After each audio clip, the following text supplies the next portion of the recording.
नमस्कार मित्रांनो, मी भीमराव कडाळे पाटील. आपण बघताय माझं BKP मराठी चॅनलचं ॲग्रिकल्चर. मी गेल्या आठवड्यात पण व्हिडिओ बनवला होता माझ्या शेतामधला. बघा, आता गेल्या आठवड्यामध्ये गुंजा फक्त निघायला चालू झाल्या होत्या आणि आता ह्या आपण बघू शकता की कशा पद्धतीने हे कळे निघलेले आहे डाळिंबाला.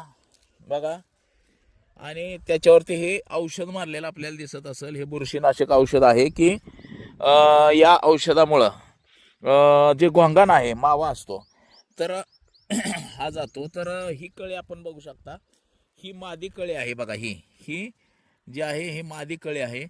आणि नरकळ्या मी तुम्हाला दाखवतो. नरकळ्या सुद्धा खूप निघलेल्या असतात, म्हणजे सुरुवातीच्या भारामध्ये नरकळी सुद्धा निघते. बघा, ही मादी कळी आहे. ही आपण बघत असाल, बघा, ही मादी कळी आहे. तर बघा, हा नर आहे. हा जो दिसतोय आपल्याला, हा बघा, हा नर आहे.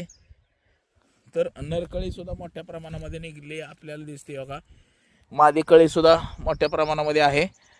तर ही माझी शेती आहे.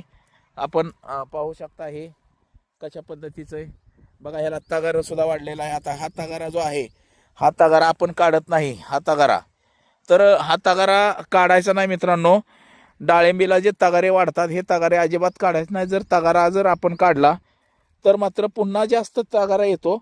त्याच्यामुळं तगारा हा काढायचा नाही. तगारा तसाच ठेवायचा. 05234 सोडल्यानंतर हा तगारा जाड होतो. तो जाग्याला थांबतो तगारा 05234 सोडल्यानंतर. तर अशा पद्धतीनं हे